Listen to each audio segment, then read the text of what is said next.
आज हम एक बहुत ही बेचैन कर देने वाले आइडिया की गहराई में उतरने वाले हैं। एक ऐसा आइडिया जो हमारे होने के मतलब पर ही एक बड़ा सवाल खड़ा कर देता है। तो चलिए सीधा सवाल पूछते हैं।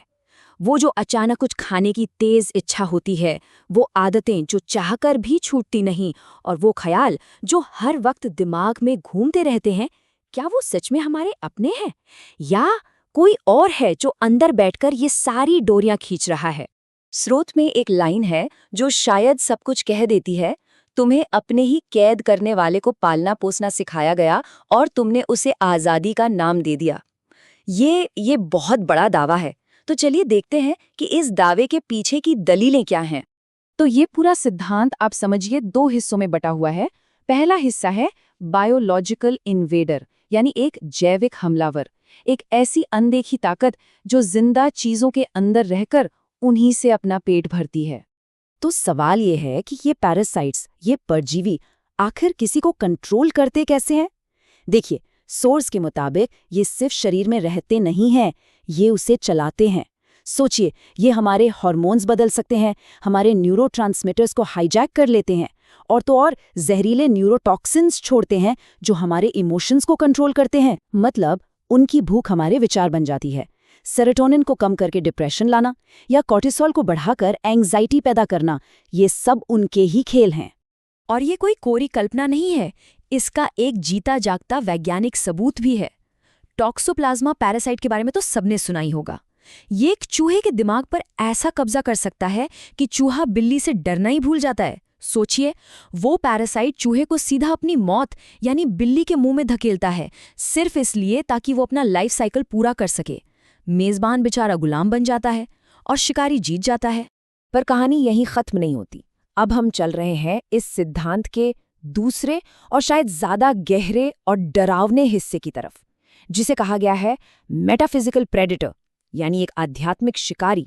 और सोर्स का दावा है कि ये दोनों असल में एक ही ताकत के दो चेहरे हैं। तो ये मेटाफिजिकल प्रेडेटर हैं क्या भला? सोर्स के मुताबिक ये वो नॉन फिजिकल चीजें हैं जिन्हें अलग अलग कल्चर में आर्कॉन्स, जिन या डीमंस जैसे नाम दिए गए हैं। और इनका खाना क्या है? इनका खाना है हमारी इमोशनल एनर्जी। डर, निराशा, गुस्सा, वासना, इन सब से पैदा होने वाली ऊर्जा। अब ये स्लाइड देखिए, ये इस पूरी थ्योरी का आप कह सकते हैं दिल है। इसे कहा गया है ट्विन प्रेडेटर सिस्टम। समझिए, ये एक सिक्के के दो पहलू हैं। एक तरफ है बायोलॉजिकल पैरासाइट जो हमारे शरीर पर हमला करता है। उसे क्या चाहिए? पोषक तत्व, चीनी, और नतीजा शरीर का धीरे धीरे खत्म होना। वहीं दूसरी तरफ है मेटाफिजिकल प्रेडेटर जो हमारी आत्मा, हमारे मन पर हमला करता है। उसे क्या चाहिए? निराशा, डर, वासना, और नतीजा हमारी एनर्जी का खत्म हो जाना। सोर्स की एक लाइन इसे परफेक्टली समअप करती है।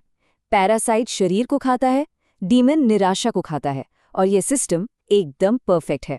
एक फिजिकल लेवल पर काम कर रहा है, दूसरा एनर्जी के लेवल पर। और सबसे खतरनाक बात यह है कि सोर्स के मुताबिक ये दोनों एक दूसरे को और ताकतवर बनाते हैं। तो सवाल ये उठता है कि अगर प्रॉब्लम इतनी बड़ी है तो क्या इसका कोई हल नहीं है? सोर्स का कहना है हल था, एक इलाज था जिसे जानबूझकर दबा दिया गया, भुला दिया गया। ये कहानी है एक भूले बिसरे विज्ञान की और संक्रमण के खिलाफ एक छिपे हुए युद्ध की। चलिए जरा इस टाइमलाइन पर नजर डालते हैं जो सोर्स हमें बताता है। और ये दावे काफी बड़े हैं। सोचिए, 1800 में शिकागो के एक डॉक्टर चेज ने दावा किया कि उन्होंने सिर्फ डीवर्मिंग से, मतलब पेट के कीड़े मारकर 80% कैंसर ठीक कर दिए। फिर 20वीं सदी की शुरुआत में रॉयल रेमंड राइफ ने एक फ्रीक्वेंसी मशीन बनाई जो आवाज की तरंगों से पैरासाइट्स को खत्म कर सकती थी। लेकिन फिर क्या हुआ?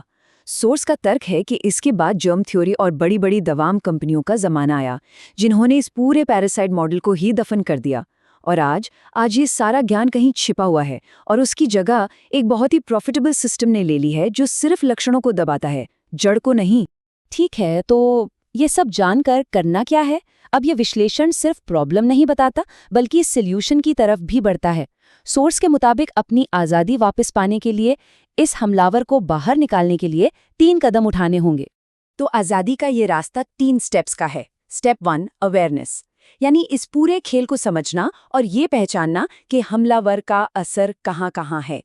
स्टेप 2 क्लेंजिंग, यानी शरीर की सफाई करके उस पैरासाइट को भूखा मारना।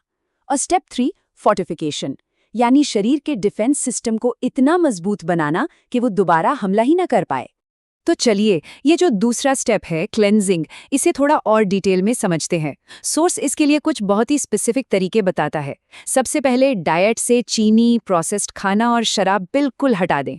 फिर कुछ जड़ी बूटियों का इस्तेमाल करें जिन्हें पुराने हथियार कहा गया है, जैसे वर्मवुड, ब्लैक वॉलनट हल और लौंग। इसके बाद आता है उपवास, जो बायोलॉजिकल और एनर्जी लेवल दोनों तरह के हमलावरों को भूखा मारता है। साथ ही खूब सारा साफ पानी, नमक और नींबू से बॉडी को फ्लश आउट करना। और आखिर में जो शायद सबसे जरूरी है, मेंटल डिटॉक्स, यानी अपने विचारों, अपनी बोली और हम जो भी देखते सुनते हैं उस सब की सफाई करना। अब हम इस विश्लेषण के आखिरी हिस्से में आ गए हैं, और ये हिस्सा इस पूरे आइडिया को एक इंसान के शरीर से निकालकर पूरी की पूरी सभ्यता के लेवल पर ले जाता है। मतलब एक खून की बूंद से लेकर पूरी दुनिया तक।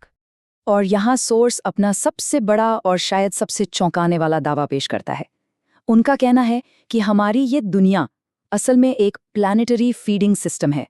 मतलब एक ऐसा सिस्टम जो पूरे ग्रह के लेवल पे काम कर रहा है। हमारे शहरों की बनावट, हमारे सोशल मीडिया के एल्गोरिदम, ये सब कुछ उन छिपे हुए शिकारियों का पेट भरने के लिए ही बनाया गया है। हर एड, हर फास्ट फूड की दुकान, हर वो स्क्रीन जो हमें अपनी तरफ खींचती है, वो असल में एक चारा है। तो ये सब कुछ हमें एक आखिरी सवाल पर लाकर छोड़ देता है। एक ऐसा सवाल जो सिर्फ दिमाग में नहीं बल्कि रूह तक महसूस होना चाहिए कि आखिर सच में कंट्रोल किसके हाथ में है।